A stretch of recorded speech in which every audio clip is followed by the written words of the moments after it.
Good evening, my friends. So, you want to learn to speak and understand English. You have had a long day. You are tired.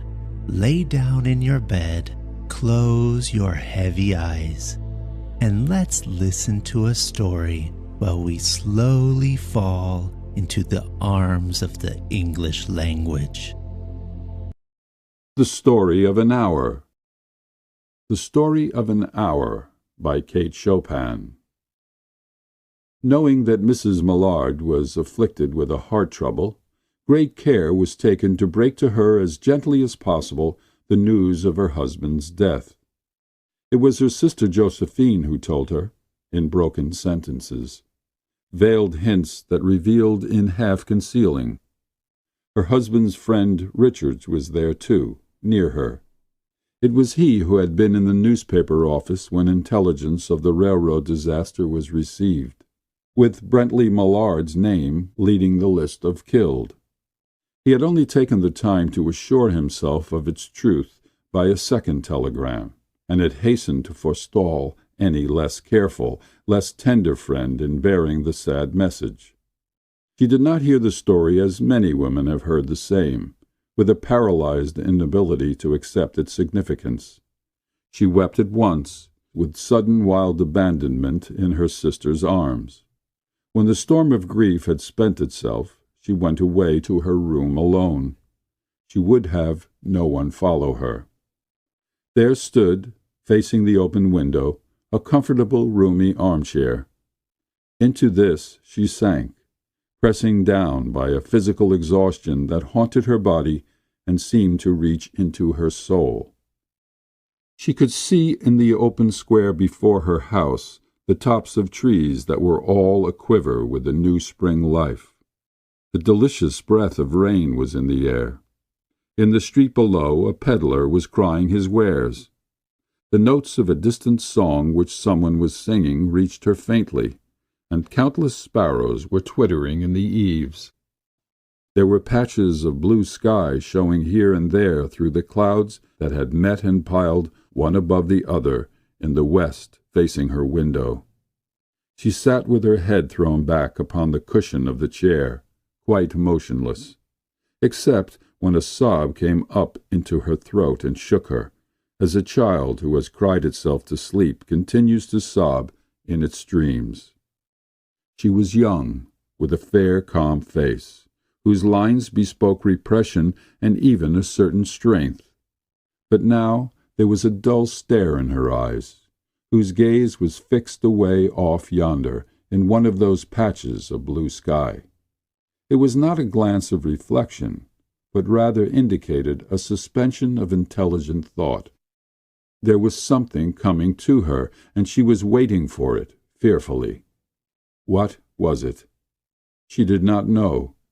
It was too subtle and elusive to name, but she felt it creeping out of the sky, reaching towards her through the sounds, the scents, the color that filled the air.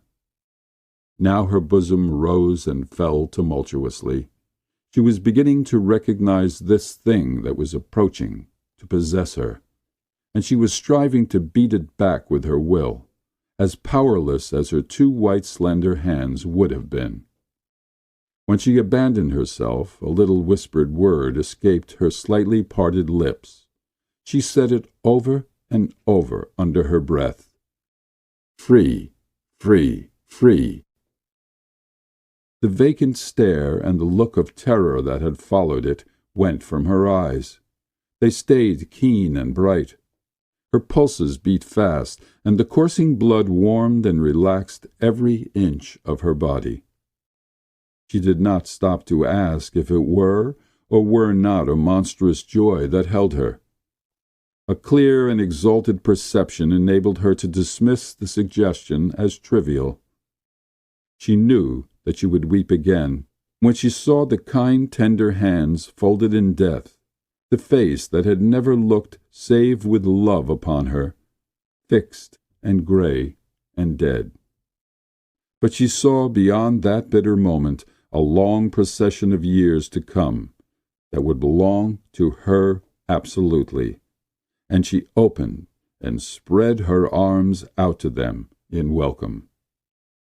There would be no one to live for her during those coming years. She would live for herself. There would be no powerful will bending hers in that blind persistence with which men and women believe they have a right to impose a private will upon a fellow creature. A kind intention or a cruel intention made the act seem no less a crime as she looked upon it in that brief moment of illumination. And yet she had loved him. Sometimes. Often she had not. What did it matter? What could love, the unsolved mystery, count for in face of this possession of self-assertion which she suddenly recognized as the strongest impulse of her being? Free, body and soul free, she kept whispering. Josephine was kneeling before the closed door, with her lips to the keyhole, imploring for admission. "Louise, open the door. I beg, open the door. You will make yourself ill. What are you doing, Louise? For heaven's sake, open the door." "Go away. I am not making myself ill." No, she was drinking a very elixir of life through the open window. Her fancy was running riot along those days ahead of her, spring days and summer days and all sorts of days that would be her own.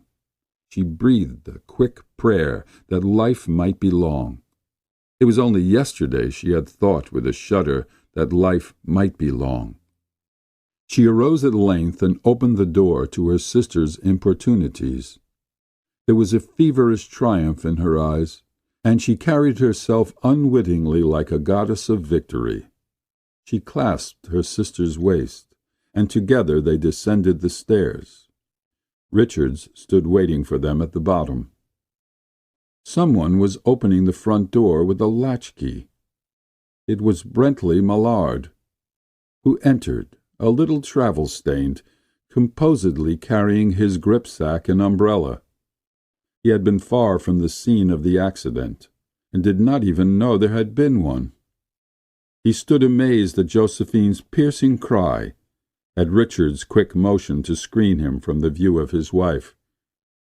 But Richards was too late.